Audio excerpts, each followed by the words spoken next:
The crystal chandeliers in the Fairmont Hotel's grand ballroom cast prismatic rainbows across the marble floors, where 200 guests mingled in designer evening wear, champagne flutes catching the warm light.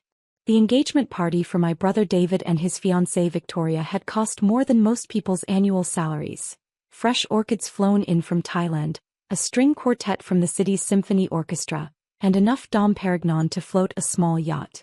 Every detail screamed luxury, from the hand-calligraphed place cards to the ice sculptures that would melt into memory by midnight. I stood near the service entrance in my simple black dress, the same one I'd worn to job interviews 3 years ago, carefully pressed and paired with modest flats from a discount shoe store. While the other guests sparkled in diamonds and designer gowns, I blended into the background like furniture, invisible to everyone except the catering staff who occasionally nodded at me with professional courtesy. "Darling, everything looks absolutely perfect," I heard my mother's voice carrying across the ballroom as she air-kissed Victoria's mother, both women resplendent in their evening finery. Mom wore her newest Valentino gown, the one she'd bought specifically for tonight's celebration, while her 3-carat diamond earrings caught the light with every animated gesture. "We're so thrilled to welcome Victoria into our family. David has such wonderful taste." Dad stood nearby in his custom-tailored tuxedo, his Patek Philippe watch glinting as he gestured toward the bar setup. "Only the finest for our boy," he boomed to a group of his business associates. "Nothing's too good for David's special day. He's always been our star. Full scholarship to Harvard Business School, youngest partner in his firm's history, now marrying into one of the city's finest families." The pride in his voice was unmistakable, the same tone he'd used at David's graduation, his promotion celebration, his apartment warming party in the penthouse downtown. It was a tone I'd never heard directed at me, not once in my 28 years of existence. David himself stood at the center of the ballroom like a peacock displaying his plumage, his arm wrapped possessively around Victoria's waist as he regaled their guests with stories of their romantic getaway to the Maldives and their upcoming wedding at Martha's Vineyard. His custom Tom Ford tuxedo probably cost more than I spent on rent for 3 months, and his confidence radiated outward like heat from a bonfire. "The wedding's going to be absolutely magical," Victoria gushed to a cluster of her sorority sisters, her engagement ring, a 5-carat emerald-cut diamond surrounded by smaller stones, catching the chandelier light as she gestured. David spared no expense. "We've booked the entire resort for the weekend, flying in guests from around the world. It's going to be featured in Town and Country magazine." I remained by the wall, occasionally helping the catering staff when they looked overwhelmed, refilling champagne glasses and clearing empty plates.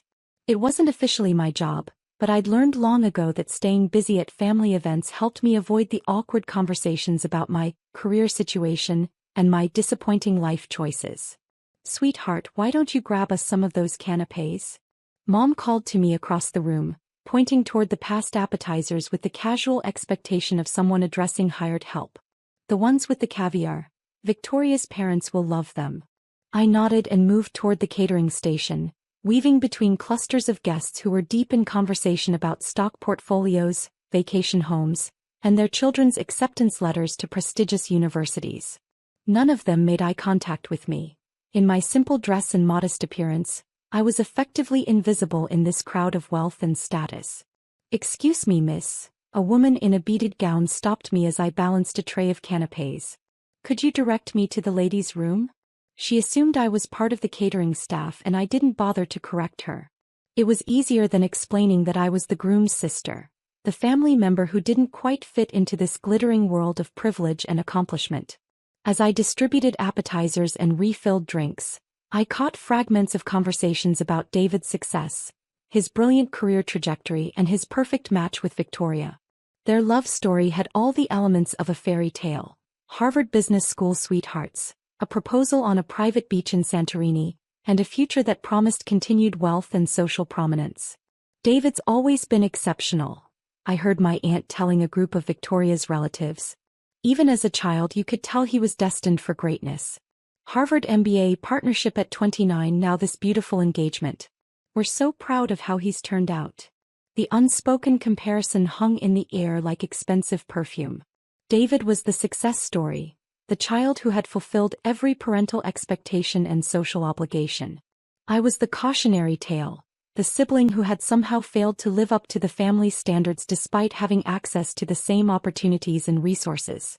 Around 9 o'clock, Victoria's parents arrived fashionably late, making their entrance like visiting royalty. Richard Pemberton III was old money personified. His family had owned shipping companies for 4 generations, and his net worth was the kind that appeared in Forbes estimates rather than public records. His wife Eleanor dripped with inherited jewelry and the kind of understated elegance that money couldn't buy, only breed. "David, my boy," Richard boomed, enveloping my brother in a hearty embrace. "You look magnificent. This whole affair is absolutely first class. Your parents have outdone themselves."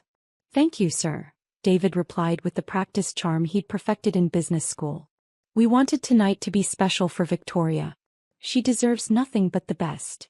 Eleanor kissed Victoria on both cheeks with the refined affection of someone raised in boarding schools and finishing academies. "Darling, you look radiant. That dress is stunning. Is it Vera Wang?" "Custom Marchesa," Victoria replied with obvious pleasure. "David insisted on flying us to New York to work with their design team personally.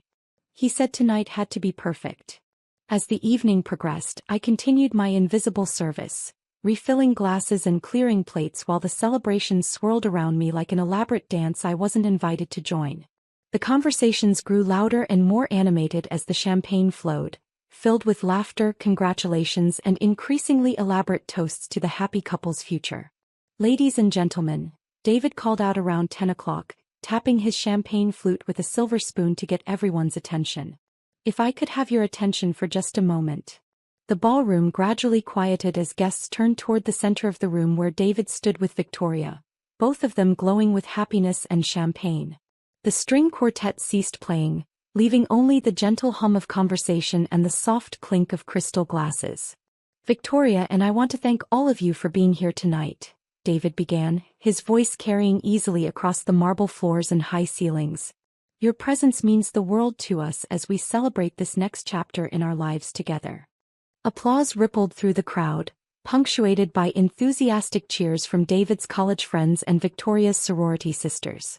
I stood near the back of the room holding an empty champagne tray, watching my brother bask in the adoration of 200 of the city's most influential people. "I also want to take this opportunity to introduce Victoria's parents to some of our family members they haven't met yet," David continued, scanning the crowd until his eyes landed on me near the service station. A smile spread across his face, not the warm, genuine smile he reserved for people he respected, but the condescending smirk he'd perfected during our childhood whenever he was about to demonstrate his superiority. "Victoria, Richard, Eleanor," he called out, gesturing for them to join him near where I stood. "I'd like you to meet my sister, Sophia." The 3 of them approached with polite smiles, clearly expecting to meet another successful family member who would fit seamlessly into their world of privilege and accomplishment. Richard extended his hand with the confident charm of someone accustomed to making favorable impressions, while Eleanor appraised my appearance with the practiced eye of someone who could determine social status at a glance. "Meet the family failure," David announced with theatrical flair, his voice loud enough to carry to the nearby guests who had gathered to witness this introduction. "Sophia here has been exploring her options for the past few years. Still trying to figure out what she wants to be when she grows up." Laughter erupted from the surrounding crowd, not malicious exactly, but the kind of amused chuckling that wealthy people reserve for stories about others' misfortunes. David's business school friends nodded knowingly, having heard similar stories about underachieving siblings who couldn't match their successful brother's accomplishments. "Oh, David," Victoria laughed, swatting playfully at his arm. "You're terrible. I'm sure Sophia is wonderful." But her tone suggested she was merely being polite, going through the social motions expected of someone in her position. Richard's handshake became noticeably less firm as he processed David's introduction, while Eleanor's smile grew more strained. They were clearly recalculating their assessment of the family dynamics, probably wondering how David had managed to excel so dramatically while his sister had apparently achieved so little. "Sophia's been living in that tiny apartment downtown," David continued, clearly enjoying his audience's attention. "Working various, temporary positions. We keep telling her she should consider something more stable, maybe administrative work or retail management.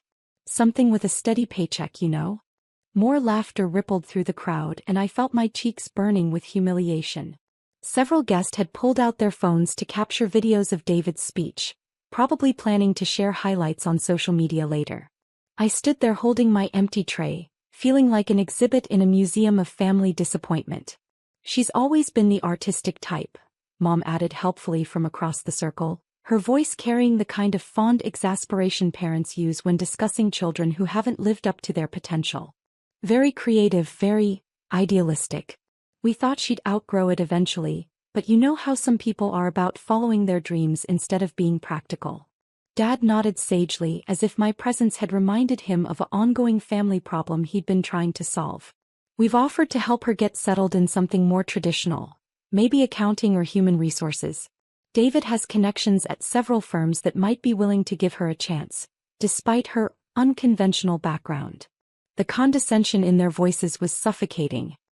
Here I was, being discussed like a charity case in front of 200 of the city's elite, my own family painting me as an object of pity and disappointment. The catering staff, I noticed, had stopped their work to listen, probably grateful that someone else was providing the evening's entertainment. Well, Eleanor said diplomatically, everyone finds their path in their own time. I'm sure Sophia will discover what's right for her eventually. Her tone suggested she thought that discovery was long overdue and unlikely to involve anything particularly impressive. David was clearly enjoying himself, basking in the contrast between his own success and my apparent failure. This was his engagement party, his moment to shine, and he had effectively used me as a prop to make himself look even more accomplished by comparison. The thing is, he continued, warming to his theme, Sophia's always been convinced she's going to be special somehow. You know the type, big dreams, unrealistic expectations. Meanwhile, the rest of us are out here in the real world, building actual careers and contributing to society. Victoria's sorority sisters nodded sympathetically, clearly familiar with stories about family members who couldn't get their lives together. Several of David's business colleagues exchanged knowing looks, probably thinking about their own disappointing relatives who had failed to achieve professional success. Maybe she'll figure it out eventually, Victoria said with the kind of charitable optimism that wealthy people display when discussing less fortunate individuals. Some people are just late bloomers, I suppose. The phrase late bloomer hung in the air like a diagnosis. At 28, I was apparently still waiting for some kind of delayed maturation that would finally allow me to join the ranks of productive, successful adults like everyone else in this ballroom. Sophia's always been a bit different, David explained to Richard and Eleanor, as if my eccentricity were a mild mental health condition that the family had learned to manage. Marches to the beat of her own drum, you might say. Never quite understood the value of conventional success or financial stability. As the laughter and condescending comments continued to flow around me, I noticed Victoria pulling out her phone to check something. The conversation had shifted to wedding planning and honeymoon destinations, with David describing their plans for a month-long tour of Europe's most exclusive resorts. We're thinking of starting in Monaco, Victoria said, scrolling through what appeared to be travel websites or social media feeds. David knows people who can arrange private yacht charters and... She stopped mid-sentence, her eyes fixed on her phone screen with an expression of sudden confusion. The animated chatter around us continued, but Victoria had gone completely still, staring at whatever had appeared on her device. What is it, darling? Eleanor asked, noticing her daughter's distraction. You look like you've seen a ghost. Victoria's eyes flicked from her phone screen to my face, then back to the screen, then to my face again. Her carefully applied makeup couldn't hide the fact that all color had drained from her cheeks. Is this you? She asked quietly, turning her phone screen toward me. Is this you on Forbes? The laughter that had been rippling through our circle stopped as if someone had flipped a switch. David, who had been in the middle of describing their planned suite at the Hotel de Paris in Monte Carlo, fell silent mid-sentence. Richard and Eleanor leaned in to look at Victoria's phone, while the guests who had gathered to witness my public humiliation suddenly focused their attention on the small screen that had somehow shifted the entire dynamic of the conversation. I looked at the phone screen and saw exactly what Victoria was seeing. The cover of this month's Forbes magazine featuring a photograph of me in a sleek business suit, standing in front of the floor-to-ceiling windows of a downtown corporate office. The headline read, "The Disruption Queen, How Sofia Martinez Built a $3.2 billion AI Empire in Secret. The silence stretched for what felt like hours but was probably only seconds. Around us, the engagement party continued, string quartet playing, champagne flowing, guests laughing and celebrating, but our little circle had become frozen in time, suspended in a moment of collective shock and disbelief. That's... David started, then stopped, his voice cracking slightly. That's not... Sofia Martinez, founder and CEO of Quantum Solutions, Victoria read aloud from her phone, her voice growing stronger as she processed the information. Age 28. Net worth estimated at $4.7 billion. Named to Forbes' list of America's most innovative entrepreneurs for revolutionary advances in artificial intelligence and quantum computing. More silence. I could see David's mind racing, trying to process information that contradicted everything he thought he knew about me, everything he had just told 200 guests about my failures and disappointments. Quantum Solutions went public 6 months ago, Victoria continued reading, with the largest IPO in tech sector history. Martinez's proprietary AI algorithms have revolutionized everything from medical diagnostics to financial trading, with major corporations paying millions for licensing agreements. Richard had gone completely pale, his confident businessman's demeanor replaced by the expression of someone who had just realized he'd made a catastrophic error in judgment. Eleanor was staring at me with the kind of shock typically reserved for natural disasters or major accidents. This says you've been featured on the cover of Time magazine, Wired and Fortune, Victoria continued, her voice barely above a whisper. You were keynote speaker at last month's Global Tech Summit. You own patents worth. She paused, apparently having trouble processing the number, worth over $2 billion. The circle of guests who had been laughing at David's stories about my failures was now staring at me with expressions ranging from bewilderment to horror.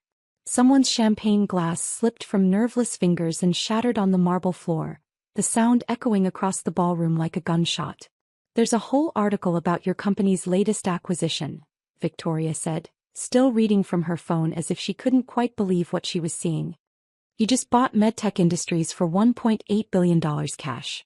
It says here that you're planning to integrate their research facilities with your AI development programs. David's mouth was opening and closing like a fish out of water. His perfect composure, his confident superiority, his entire identity as the family's golden child was crumbling in real time as the truth of my actual life became undeniable. Sophia, Richard said slowly, his voice carrying the kind of respect he typically reserved for heads of state or fellow billionaires. Is this accurate? I looked around at the faces staring at me. Some shocked, some confused, some calculating the social and financial implications of what they'd just learned. These were the same people who had been laughing at David's stories about my failures just minutes earlier. Yes, I said simply. It's accurate. The two words seemed to echo in the sudden quiet that had fallen over our section of the ballroom. Even the string quartet's music seemed muted, as if the universe itself was holding its breath to see what would happen next. But Mom's voice came from somewhere behind me, weak and uncertain. You live in that little apartment. You take the bus. I live simply by choice, I explained calmly. The apartment is convenient to my downtown office. Public transportation is more efficient than sitting in traffic. Material displays have never interested me much.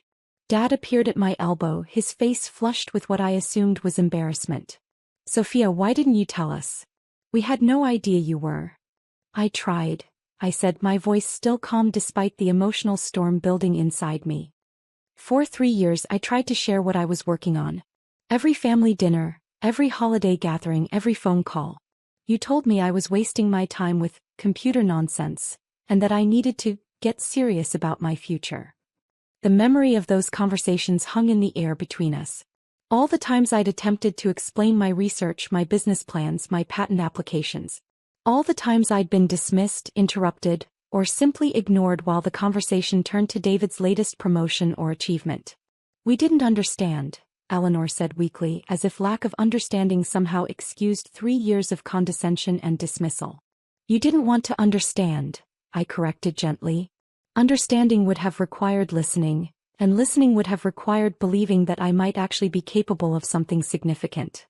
Victoria was still scrolling through articles on her phone, her expression growing more stunned with each new piece of information she discovered.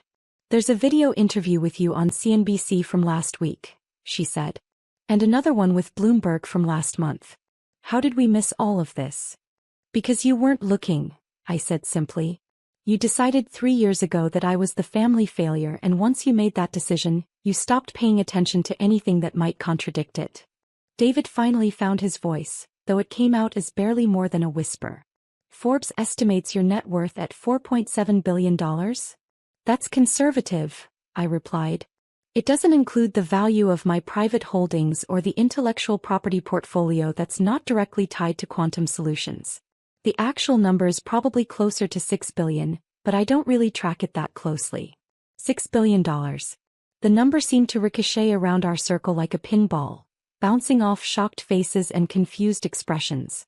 For reference, David's annual salary at his prestigious firm was probably around $300,000, respectable by most standards, but a rounding error compared to what I'd built. "Your quantum computing breakthrough," Richard said, clearly trying to process the technical implications alongside the financial ones. "The articles say it could revolutionize everything from cybersecurity to pharmaceutical research." "Among other applications, yes," I confirmed. "We're currently working with 12 government agencies and 43 Fortune 500 companies to implement various aspects of the technology. The medical applications alone could save hundreds of thousands of lives over the next decade." The engagement party continued around us, but our corner of the ballroom had become its own separate reality. Guests were starting to notice the commotion, pointing and whispering as word spread that something significant was happening near the Pemberton family's table. "Sophia," Mom said, appearing beside Dad with tears starting to form in her eyes, "we're so sorry. We had no idea. We're so proud of you." The words I'd wanted to hear for 3 years, finally spoken at the worst possible moment. Pride offered only after public humiliation had made it socially necessary. Love expressed only when silence was no longer an option. "Are you?" I asked quietly. "Are you proud of what I've accomplished, or are you proud of what it means for the family's social status?" The question hung in the air unanswered because we all knew the truth. If my net worth had been revealed as $50,000 instead of $6 billion, if my company had failed instead of succeeded, if my innovations had been ignored instead of revolutionizing entire industries, this conversation would not be happening. "Both," Dad said finally, with the honesty of someone who had been caught in an indefensible position. "I wish it were different, but both." Victoria's phone buzzed with notifications as news of her discovery spread through social media. People were taking pictures of the Forbes article, sharing screenshots of my company's stock price, posting videos of the moment when everything changed. "There's going to be a lot of attention on this," she said, looking up from her screen with something approaching panic. "People are already posting about it. This is going to be everywhere by tomorrow." He was right. By morning, the story would be viral. Billionaire tech CEOs served drinks at brother's engagement party while family called her a failure. The optics were devastating not just for David and my parents but for the Pemberton family as well. They had just publicly humiliated someone who could buy and sell their shipping empire without affecting her quarterly budget. "I should go," I said, setting down the empty champagne tray I'd been holding throughout this entire surreal conversation. "Congratulations on your engagement, David." "Victoria. I hope you'll be very happy together." "Wait," David called out as I started to walk away. "Sophia, we need to talk. We need to figure out how to handle this situation." I stopped and turned back to face him one last time. My brother, who had spent the entire evening using me as a prop in his performance of superiority, now looked smaller somehow, diminished by the revelation that everything he thought he knew about our family dynamics had been completely wrong. "There's nothing to handle," I said. "You introduced me exactly as you see me, the family failure. The fact that your perception doesn't match reality isn't my problem to solve. But people will think." He started, then stopped, probably realizing that what people would think was entirely accurate, that he had publicly humiliated a sister who had achieved more in 3 years than he would accomplish in his entire career. "People will think what they think," I replied. "I can't control that, and honestly I don't care anymore. I stopped caring about your opinion of me the day I realized that your approval was never actually available, regardless of what I achieved." As I walked toward the ballroom exit, I could hear the whispered conversations starting behind me.